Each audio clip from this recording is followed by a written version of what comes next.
আপনি যদি একটা গ্রুপে কাজ করেন এবং আপনি ওখানে যদি এমন কিছু হয় যে আপনাকে কিছু কিছু কমেন্ট সেটের ভিতরে লিখে দিতে হবে, সেটা আপনি অ্যাড করতে পারবেন কমেন্টসটা। তো সেটা অ্যাড করতে গেলে এখানে দেখেন যে ডাটা সেকশন যেটা আছে, ডাটা সেকশনের এই ট্যাবের ভিতরে, ডাটা না সরি, রিভিউর ভিতরে এখানে যে রিবনগুলো আছে এটার একটা গ্রুপ, যে কমেন্টস গ্রুপের ভিতরে যেই টুলসগুলো এখানে দেখতে পাচ্ছেন, এই টুলসগুলো দিয়ে আপনি কমেন্টস অ্যাড করতে পারবেন। তো কমেন্টস অ্যাড করতে গেলে আমি যদি প্রথমে এখানে একটা কমেন্টস অ্যাড করতে চাই, এটা সিলেক্ট করব, সিলেক্ট করে নিউ কমেন্ট দিলে দেখেন যে এইখানে একটা কমেন্ট অ্যাড হয়েছে, এবং যেহেতু আমার কম্পিউটারের লগ ইন নেম এটা, সরাসরি এই নামটা আমার এখানে শো করছে। আপনার লগ ইন নেম যেটা সেটাও আপনার কম্পিউটারে শো করবে। এটা আমি যদি একটা কিছু কমেন্ট দিই,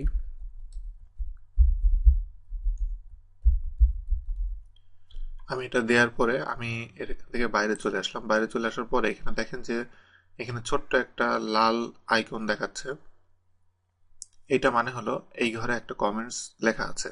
আমি জাস্ট এটার উপর হভার করলে কমেন্টটা শো করবে। আর আমি যদি এডিট করতে চাই, এই ঘরে সিলেক্ট করে এখানে এডিট আছে, এডিট কমান্ডে যাব। এরপরে আমি যদি নতুন আরেকটা কমেন্ট অ্যাড করতে চাই, নিচে এটা সিলেক্ট করলাম, করে নিউ কমেন্ট।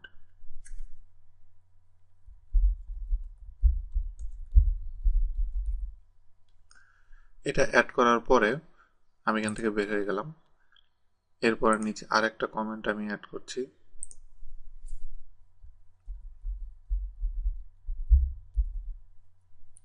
তো তিনটা কমেন্ট আমি মোটামুটি এখানে অ্যাড করেছি। এখন আমি যদি উপরে এখানে সিলেক্ট করি, সিলেক্ট করার পরে আমি যদি সিরিয়াল বাই সিরিয়াল সব কমেন্টগুলো দেখতে চাই, তাহলে এখন আমি প্রিভিয়াস বা নেক্সট যেটা আছে, আমি যদি নেক্সটে ক্লিক করি, তাহলে দেখেন যে একটা একটা করে কমেন্ট সিলেক্ট হচ্ছে এখানে, এবং সিরিয়াল বাই সিরিয়াল একটার পর একটা কমেন্ট সিলেক্ট হচ্ছে। আমি আবার যদি প্রিভিয়াসে যাই, এভাবে সিলেক্ট হবে। এভাবে আপনি অ্যাড করলেন। এখন আমি এই প্রথম কমেন্টটাতে আমি এডিটে গেলাম। এডিটে যে আমি কমেন্টের বক্সে যেটা, কমেন্ট বক্সটা আমি এডিট করতে পারবো। এটার জন্য বর্ডারে সিলেক্ট করে রাইট বাটন ক্লিক করে ফরম্যাট কমেন্ট এটা দিলে দেখেন যে ফরম্যাট কমেন্টের এখানে আমি বক্সটা বা এটার ভিতরে কমেন্টের যে ফন্ট লেআউট কি কি হবে, এইগুলো সব এখান থেকে আপনি কন্ট্রোল করতে পারবেন। আমি যদি কালার এবং লাইনে যাই, কালার দেখেন এই কালার আছে, কালারটা আমি চেঞ্জ করে যদি দিই, কালারটা আমি চেঞ্জ করলাম, করে আমি যদি ওকে দিই, তাহলে দেখেন এই কমেন্ট বক্সে কালারটা চেঞ্জ হয়ে গেল, কিন্তু অন্যগুলো এখনো ঠিক আছে। এরপরে আমি যদি চাই, তাহলে আমি কমেন্টের ভিতরে পিকচারও অ্যাড করতে পারবো। পিকচার অ্যাড করতে গেলে এইখানে আমি নতুন একটা কমেন্ট যদি নিই, এবং এটার ভিতরে যা টেক্সট আছে এগুলো আমি ডিলিট করে দিচ্ছি, দিয়ে এবার বর্ডারের উপর আমি সিলেক্ট করে রাইট বাটন ক্লিক করে ফরম্যাট কমেন্ট এটা দিয়ে এই কালার এবং লাইনের ভিতরে ফিল ইফেক্টের যে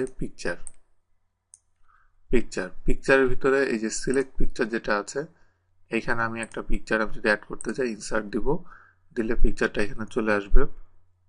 এবং আমি লক পিকচার অ্যাসপেক্ট রেশিও যদি দিই, তাহলে ওইভাবে এটা কাজ করবে। যে আমি যদি ওকে দিই, তাহলে দেখেন যে পিকচারটা এখানে চলে এসেছে, এবং আমি এভাবে পিকচারটা ছোট বড় করে দিতে পারি। এভাবে আপনি চাইলে কমেন্টের ভিতরে পিকচার আপনি অ্যাড করতে পারবেন।